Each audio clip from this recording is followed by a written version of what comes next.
Hey, what's up? Welcome back. So today we're going to do something really fun. We're going to do a blues jam in A. And this is something that you're meant to play with a friend, so I invited a friend over to help me out. And we're going to play it together, and then I'm going to teach you how to play each part, the rhythm guitar part and then the lead guitar part.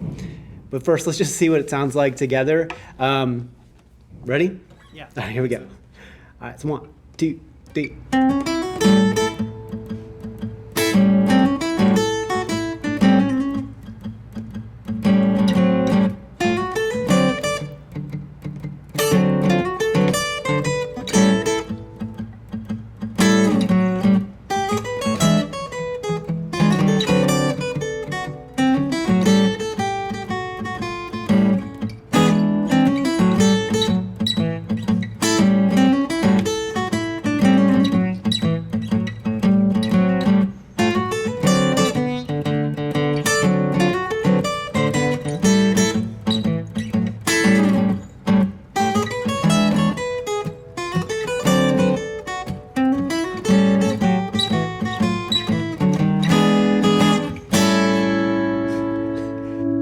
All right. Yeah. Nice job. Thanks, you too, yeah.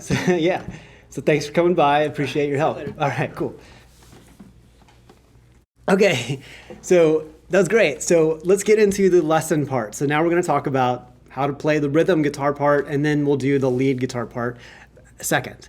Okay, so let's just jump right in. The first thing you got to know is this is just a standard blues in A. So it's just a regular, not a fast change, just a regular old standard 12-bar blues in A. But we're repeating it twice. The first chorus through has a lot less energy, so a lot less movement and just kind of like chunking on the bass notes a lot. And then the second chorus through, the second 12 bars, you're going to be doing a lot more, kind of filling in some of the space with some shuffle patterns and things like that. If you already know how to do like a shuffle or a downtown shuffle, uptown shuffle, or any of those types of boogie woogie patterns, any of those are going to work with the lead line as well. This is kind of a specific, kind of funky way to play a blues, and we're using a lot of guide tones and a lot of cool stuff like that. Okay, so let's just jump right in. So let's go over the first 4 bars now. So the first 4 bars is basically over the A7 chord, and the A7 chord is going to look like this. Okay, so we're just playing 5 and 6 here. I'm going to just play slowly through the first 4 bars and then we'll talk about it. So we have like this. 1, 2, 3, 4. 1.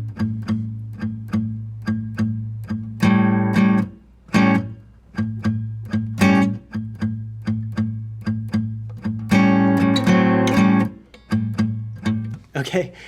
Pretty straightforward, right? So basically all we're doing here is we're just having this little shape and then we're just hitting it on beat 1. So 1, and then clicking on 8th notes on the A string with a palm mute with the right hand. So it's like 1 and 2 and 3 and 4 and 1 and 2 and 3 and 4 and, okay? So that second measure is 1 and 2 and 4 and, okay? The second time we play that, basically the same thing. Bar 3 is 1 and 2 and 3 and 4, and bar 4 goes a little bit different. So now we go like, so we're basically doing that kind of sliding movement that we hear. Everybody does this type of movement, and this is something that you can play all the time to kind of make things sound a little bit more interesting, just to get some movement into your chords. So we're just going, sliding it this shape down to 4th and 5th frets, and then back up to the 5th and 6th frets. Okay, so, and then just followed with 3 more A's. Okay, let's go to the second row. Okay, so the second row we've got like this. It's a D7 chord, and we're kind of gripping it like a D9, and it's really important for you to grip it like this in case your picking hand goes a little bit too far, right? If you just form it like with what's written on the tab and you pick goes too far, it's going to sound like that. Now that's a cool sounding chord, but that's not the chord that we want here. We want it to be like that or just like that. Okay, so basically bars 5 and 6 are going to be over the D9 chord, so it's going to sound like this.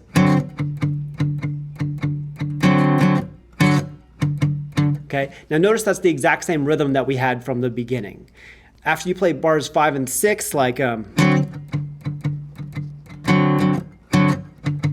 Okay, basically it's the exact same thing that we did over the A, except now we're holding this shape. So just take a look at the tab there for that shape. 5, 4, 5, okay? And then we go back into, this is basically a repeat of measures 3 and 4 again from the 12-bar blues. So it sounds like this. Okay, so that gets us to bar 8 of the 12-bar blues. All right, so now we're going into the last 4 bars here of that first chorus through, and we're going up to a E9 chord. So it's just the same shape that we played from D9, except this time now we're playing it up in the 7th position. So playing 7, 7, 6, 7, and then bar and third finger down in case your picking hand goes too far. Remember, that's really important. Okay, so we have going to play it like this. The rhythm's a little bit different here, so I'm just going to play through the last 4 bars of the first chorus real quick. So this is the turnaround section, so there's the most movement this time. And it sounds like this. And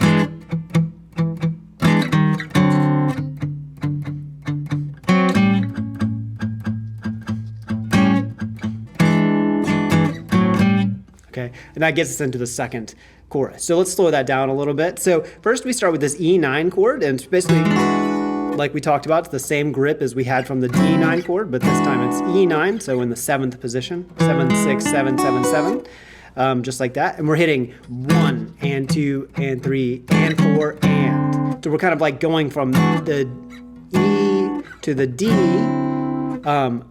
and with kind of a push. So we're pushing that D up to the and of 4 in the previous measure. So that's kind of like, it gives an anticipation of the next chord. It sounds like this slowly. 4 and 1 and 2 and 3 and 4 and 1 and 2 and 3 and 4 and 1 and 2. Okay, let's start there. So basically we have this E9 and we're sliding down and 4 and. Okay, so anticipating, we're landing on this D on the and of 4 in the previous measure. Okay, and then we hold that. Okay, and then go and 2 and 3 and 4 and 1. Okay, going into the last 2 bars. So sliding into that A7 from kind of the D7 movement. So we'll sound like this. 1 and 2 and 3 and 4 and 1 and 2 and 3 and 4 and 1 brings us into the first beat of the next chorus. So the next chorus is pretty much the same thing, except we're filling in a lot more space with a basic shuffle. So the basic shuffle is, okay, so all those blank spaces that we had from before, we're just basically filling those in, mostly with doing that shuffle over the appropriate chord. So this is what that's going to sound like. So I'll slow it down first, and it sounds like this. 1, 2, 3, 4. 1, 2, and 3, and 4.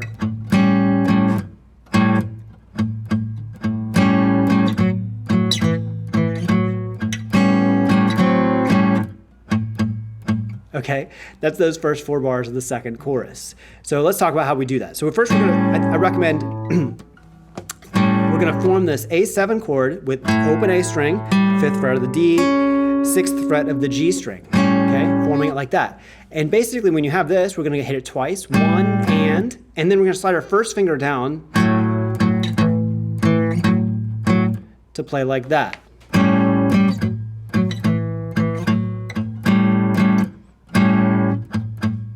Okay, so it's basically the same thing that we had before,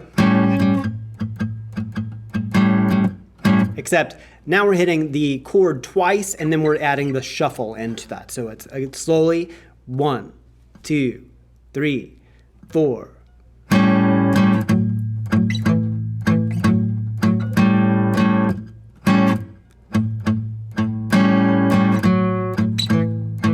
Second time.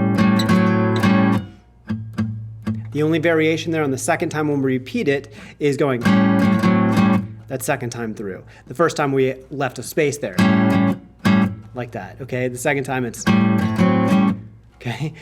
All right, that's gonna keep up that same kind of rhythmic pattern pretty much through the rest of this chorus. So let's go to that next part. So now we're going to a D chord, just like before, we're forming this kind of like a D9 chord like this, and we're gonna play like this.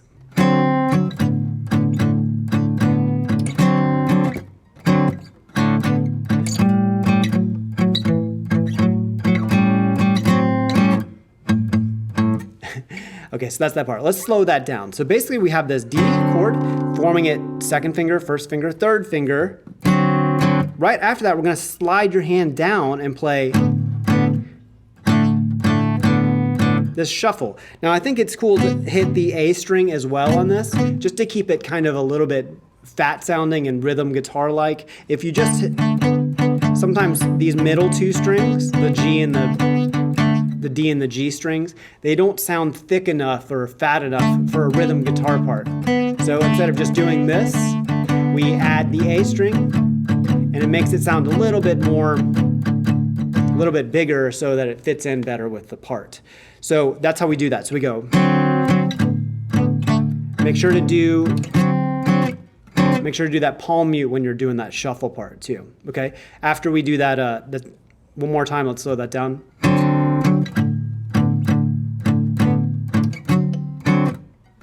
Then we end it just like that. Then straight back into the A part.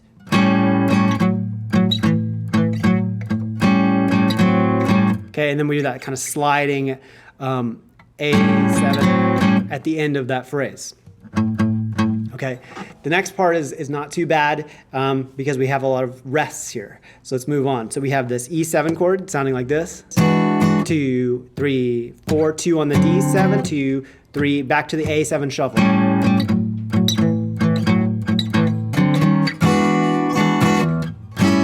And then that's how we finish it off. So let's go through those last bars. So after we have the bum, bum, 3, 4, then D7, 2, 3, 4, we go to the A7 shuffle. Just like before, but this time it ends like this. With just an A5 chord, which is just A in the second fret of the D string. And then we slide this D9 chord up to E9. Like that. Bum, bum. And then we have a little filler strum with just the opens there, and then hit this nice A7 chord in full. Okay, all the way across. And hold it, and that's the end of the song. Okay, for the rhythm guitar part. So that's all the parts for the rhythm guitar part. So next we're going to talk about the solo part. Hey, I'm back. So let's go over that solo guitar part now. One thing I want to say is, I'd make all these videos in between my private lessons. My main job here is teaching private lessons. So I have some openings right now, and you can check the link in the description for my availability. Once you go to that page, you can scroll down to the bottom and see the calendar.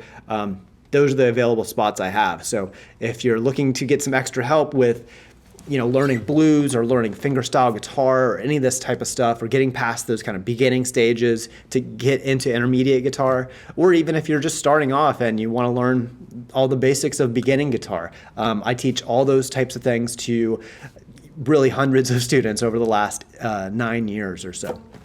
So if you're considering taking private lessons, I'd recommend to check my page out and see what you think. So the solo guitar part is actually just played twice in a row.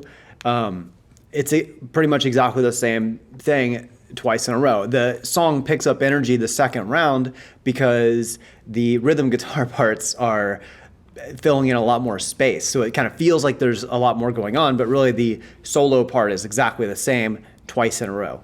So I think what the best thing to do would be to actually just start with a very slow playthrough. So you can just kind of see what everything sounds like with a metronome at a slow speed, and then we'll go through all the parts. So let's start off right away with that. So I'm going to set the metronome up at 75 and then just play it through, and then I'll just play it through once because since it repeats twice, and then we'll talk about all the parts. Here we go. So here's 75. So it has a pickup note on beat 4. Actually, it's already on the and of beat 3. 2, 3, ba ba da ba. That's where you're gonna start. 2, 3.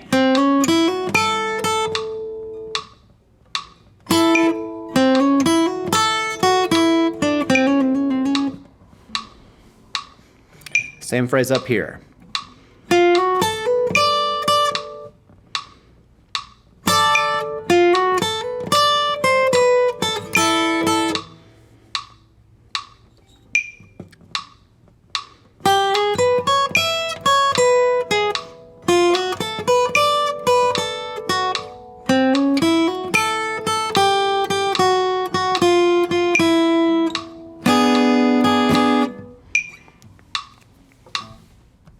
Okay, so that's the whole part, just the solo part at 75 BPM.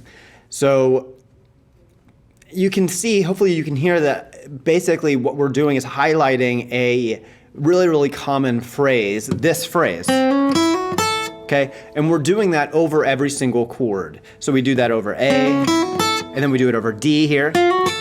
Okay, and then we do it over E like this, and then another D like this.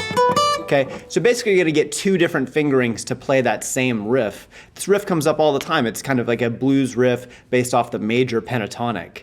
So let's talk about that riff just real quick, and then we'll kind of go through the whole thing. So the first riff here is an A. This is the A chord in the 5th position, so that's what it's based off of. And your first finger is gonna be kind of on the 5th, so your first finger is going to be on the 5th fret of the G string. And first thing we're going to do is just hammer on 5, 6 on the G string, then hammer on 5, 7 on the B string, and then hit the E string twice on the 5th fret. So altogether it's...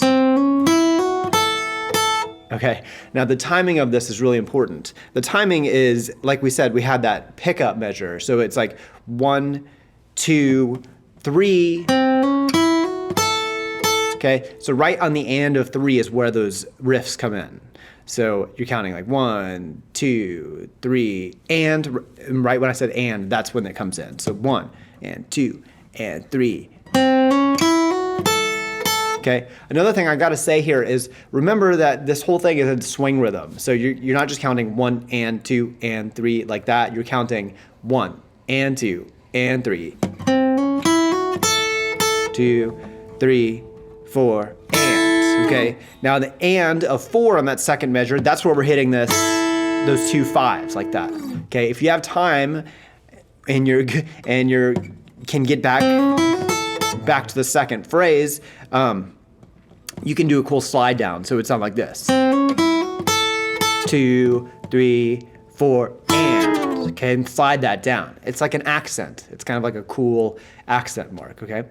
After that phrase, after we hit this on the and of 4, we go to the next measure and it sounds like this. The same thing, except we go up this scale phrase that we just talked about and then back down it. So it sounds like this. To a trill. Okay, so let's talk about that phrase. So it starts on the and of 1 this time. So it's 1.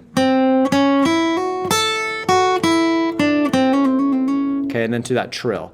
Now, there's that triplet phrase there, so it's that 6, 5, 7. That's a triplet. So you're counting that triplet. Okay.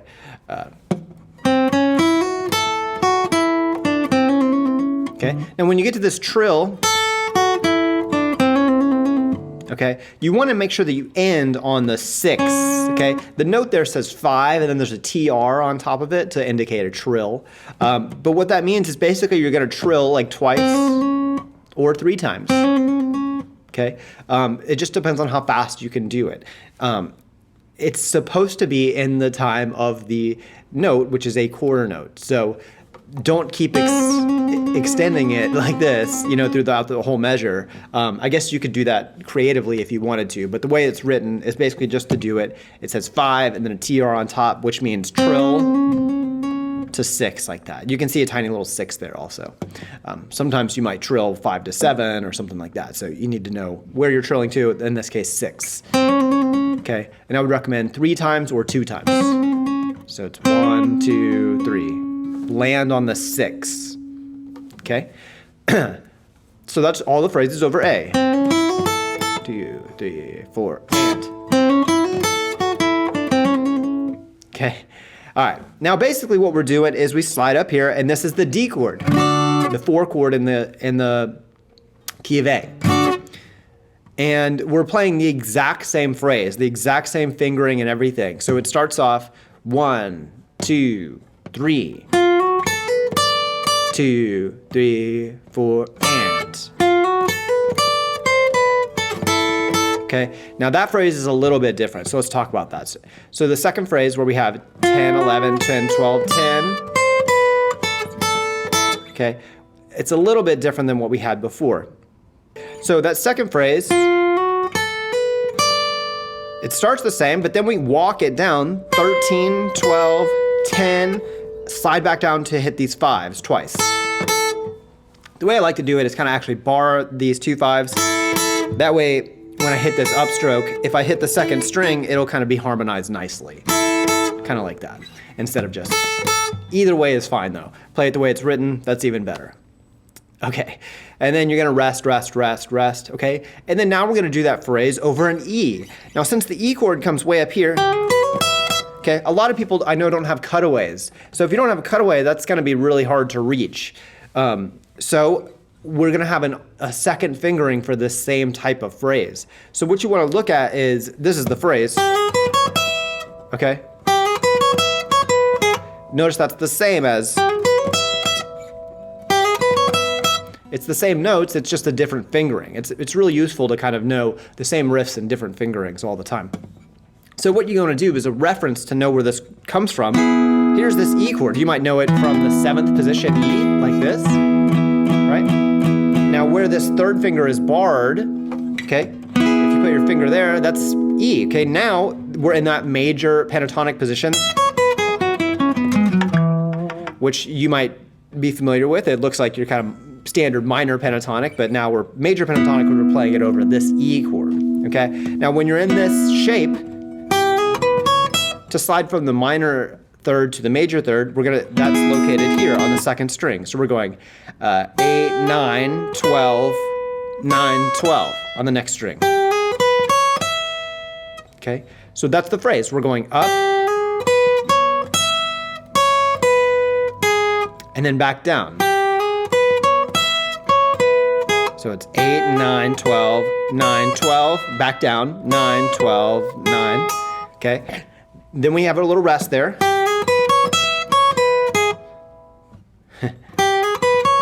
So we go 8, 9, 12, 9, 12, 9, 12, 9, rest. Then we do the same phrase over the D chord, which is gonna be in the 7th position. So here's our reference position. This is a D chord, and we're gonna play that same fingering. Except this time it's going to be in the 7th position. So starting on the 6th fret of the 2nd string, going 6, 7, 10, 7, 10. Okay, and this is our kind of D chord position, major pentatonic. Okay. Rest, and then back to the first phrase. So now we're back to the A chord. And this is kind of like the turnaround phrase. So we're going to phrase it a little bit differently, but it starts the same.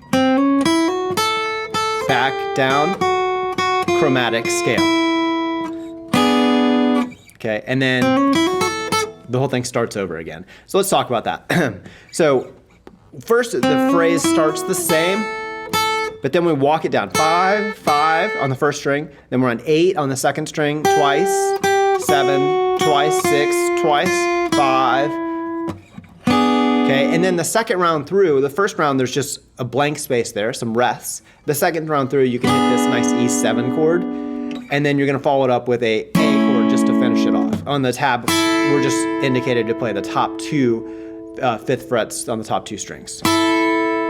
Hold it and then wait for your partner to finish, and then finish at the same time. So that's the lead guitar part stuff. Hopefully that makes sense, you know. Go back through this, you know, watch that slow playthrough so you can get the timing and stuff with the metronome and everything. But it's a pretty straightforward song. I really want to just give you something to play, like a cool riff, okay, in different positions, so that you kind of know some kind of riff to go to over a standard blues form. Now remember, you can play this solo, the lead guitar part, over any style of backing track, like any style of blues and A. So that could just be a shuffle, you know, just standard shuffle, or it could be like anything like a downtown shuffle, you know, and things like that. It could be anything, as long as it's blues, as long as it's the 12-bar blues, then this solo was going to work perfectly over anything. Thanks for watching this lesson, guys. Oh, and one thing I like to say is a lot of these lessons that I'm doing online, you know, I'm doing them in between my private lessons. So a lot of times they're actually requests from my current students that I'm teaching right now. All right, so that's it for this one, guys. Thank you so much for watching, and I'll see you guys on the next one.